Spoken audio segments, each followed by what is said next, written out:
اب ذرا تقوی کی اہمیت دیکھیں، بے شمار آیات ہیں قرآن میں ایک پڑھ رہا ہوں، لکھیں سورہ آل عمران کی آیت نمبر 132 132 وَسَارِعُوا إِلَى مَغْفِرَةٍ مِّن رَبِّكُمْ، اور جلدی کرو، دوڑو کس کی طرف؟ مغفرت رب کی طرف، وَجَنَّةٍ، اور اس کی جنت، أَرْضُهَا السَّمَاوَاتِ وَالْأَرْضِ، اس کا عرض، اس کی چوڑائی اتنی ہے جتنی زمین و آسمان کی ہے۔ تو جنت کتنی بڑی ہے، ذرا غور کریں۔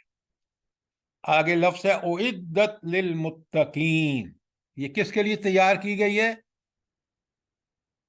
متقین کے لیے۔ تقوی والوں کے لیے تو سر، متقین کے لیے۔ جنت کس کے لیے تیار کی گئی ہے؟ متقین کے لیے، جو تقوی کے بغیر زندگی گزارے گا، برائیوں سے نہیں بچے گا اور نیکیاں میں جلدی نہیں کرے گا۔ ساریوں کا لفظ ہے، پڑھیں آیت کو، سمجھا کریں، ترجمے سے سمجھا کریں، تاکہ آپ کو آیت کا ٹھیک ٹھیک مفہوم سمجھ آئے۔ تو اگر میں برائیوں سے نہیں بچوں گا اور نیکیاں نہیں کروں گا تو پھر میں جنت میں نہیں جا سکتا۔ یہ آیت آپ کے سامنے ہے۔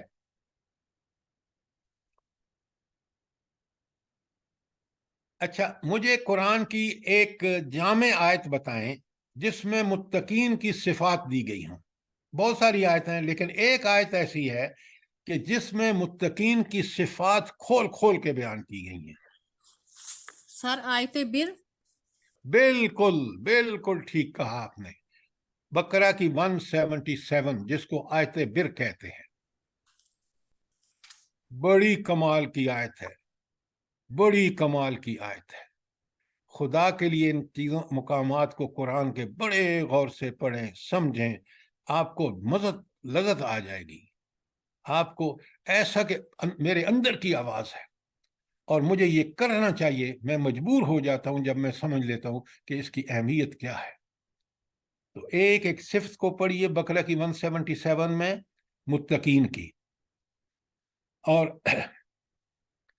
آپ لوگوں نے کبھی غور نہیں کیا، میں نے پوری زندگی میں دیکھا ہے، اللہ تعالیٰ فرماتے ہیں نا سورۃ طلاق میں، یہ غور سے سنیں سمجھیں، یہ قرآن کی روح ہے۔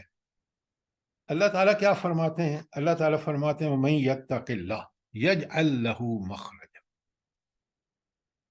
جو تقوی اختیار کرے گا، اللہ سے ڈر کے نیکی کرے گا، برائی سے بچے گا، يَجْعَل لَّهُ مَخْرَجًا، دنیا میں زندگی میں جب بھی اس کے لیے کوئی مشکل آئے گی، اللہ اس سے نکلنے کی راہ پیدا فرما دیں گے۔ یورپ امریکہ میں نے دیکھا، یار یہ تو بڑا گند ہے، رب العالمین نے ایسا بندوبست فرمایا کہ اس گند سے بچ کے نکلنے کا راستہ اللہ تعالیٰ نے پیدا فرما دیا۔ پہلی بات، زندگی میں کوئی مسئلہ ہوگا، آپ رشوت کا مقام ہے، آپ بچنا چاہتے ہیں اور اس پہ ڈٹ جاتے ہیں، اللہ تعالیٰ آپ کو بغیر رشوت دیے ہوئے آپ کا کام اللہ تعالیٰ نکالنے کا بندوبست فرما دے گا۔ شرط یہ ہے کہ تقوی آپ کا مقصد ہو۔ پوری زندگی میں دیکھ لیں، آج کے ان حالات میں اللہ تعالیٰ کا معجزہ آپ کو نظر آئے گا۔ اور ایک اور بات، وَيَرْزُقُهُ مِنْ حَيْثُ لَا يَحْتَسِبُ، اور اس کو وہاں سے ذرائع اور وسائل اور رزق دے گا جہاں سے اس کے وہم و گمان میں بھی نہیں ہے۔ یہ بالکل آزمودہ بات ہے، اللہ کی بات پر حق ہے، کاش ہم اس پہ عمل کریں۔ اسی کے نیچے دیکھیں آیت نمبر 5، وَمَن يَتَّقِ اللَّهَ يَجْعَل لَّهُ مِنْ أَمْرِهِ يُسْرًا، اور جو اللہ کا تقوی اختیار کرے گا، اللہ تعالیٰ اس کے کام میں آسانی پیدا فرما دیں گے۔ آسانی کیا ہوتی ہے؟ آپ گھر سے نکلتے ہیں، 10 کاموں کی لسٹ ہوتی ہے اور ایک بھی مشکل سے ہوتا ہے، 9 باقی رہ جاتے ہیں۔ پھر بھی اگر آپ متقی ہوں گے، تقوی پہ عمل کرنے والے ہوں گے، انشاءاللہ اللہ تعالیٰ آپ کے لیے ایسے ذرائع اور وسائل پیدا فرمائے گا کہ 10 کے 10 کام آپ کے منیمم پاسبل وقت میں ہو جائیں گے۔ شرط تقوی ہے۔ اب آپ مجھے بتائیں کہ یہ تقوی کتنا اہم ہے خود دنیاوی معاملات میں. ایک اور بات جو اب مجھے آیت اس وقت یاد نہیں ہے، وَمَن يَتَّقِ اللَّهَ، اور جو کوئی تقوی اختیار کرے گا، اللہ تعالیٰ فرماتے ہیں کہ یغفر لکم ذنوبکم. نہیں نہیں نہیں نہیں، یہ یکفر عنکم وہ نہیں ہے. اللہ تعالیٰ فرماتے ہیں کہ میں اس کے لیے جو تقوی اختیار کرے گا اس کے دل میں ایک کسوٹی رکھ دوں گا جس سے وہ برائی اور بھلائی کو پہچان لے گا فوراً. اور یہی وہ چیز ہے جب میں پہچان جاتا ہوں کہ یہ برائی ہے میں اس سے بچ جاتا ہوں. جب میں دیکھ لیتا ہوں یہ نیکی میں اس کو کرنے میں دیر نہیں لگاتا. اور یہ اس وقت ہے جب میرے دل میں تقوی ہوگا.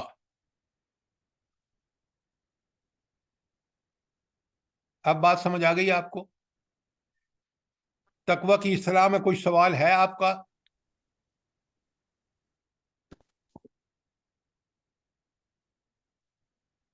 کوئی سوال نہیں ہے؟ سر جی اپنے ایک سوال یہ ہے کہ اپنے تقوی کو چیک کس طرح کیا جائے؟ یہ تو بڑا آسان ہے. آپ کے دن میں آپ رات کو بیٹھ کے دیکھیں کہ کتنی جگہ آپ بچ سکتے تھے آپ نہیں بچے. بات برائی کی تھی، آپ نے پتہ نہیں کیوں کن کن وجوہات کی بنا دوستی کے چکر میں آ کے، اپنے لالچ کے چکر میں، خواہش پرستی میں آ کے آپ نے اس کو چھوڑ دیا، تو آپ نے تقوی کا عمل نہیں کیا. اگر آپ نے دن بھر جتنے بھی معاملات سامنے آئے اس میں آپ نے نیکی کو پریفر کر کے اس میں جلدی کی، برائی سے بچ گئے، تو یہ آپ نے تقوی ہے آپ کا. اور اگر مجھے ایک جملے میں کہتے ہیں اگر شریعت پر آپ کی زندگی قائم اور دائم ہے تو آپ تقوی پہ ہیں. شریعت سے ہٹے ہوئے ہیں. شریعت کیا ہے؟ اللہ تعالیٰ کا قانون. اب بات سمجھ آ گئی آپ کو؟ جی سر. اچھا سر، یہ جو حج اور اس کے لیے جاتے ہیں اللہ کے گھر میں، تو اس میں بار بار آتا ہے کہ زیادہ تقوی کے تقوی ساتھ لے کر جائیں، تو اس میں کس کس چیز کے لیے کیا کیا اس میں تقوی میں شامل ہوگا؟ آپ کو کوئی چیز لے کے نہیں جانی. آپ کو ایک اپنے اندر ایک جذبہ، ایک عزم لے کے جانا ہے. اور وہ کیا؟ میں نے راستے بھر اور حج کے دوران کوئی برائی نہیں کرنی، میں نے نیکی کرنی ہے. یہ قلبی کیفیت جو ہے یہ ہے وہ جو زیادہ راہ ہے آپ کا. یہ عزم، یہ حوصلہ یہ نہ ہو تو پھر راستے میں آپ نظر بازی بھی کریں گے، آپ ادھر ادھر گڑبڑ بھی کریں گے.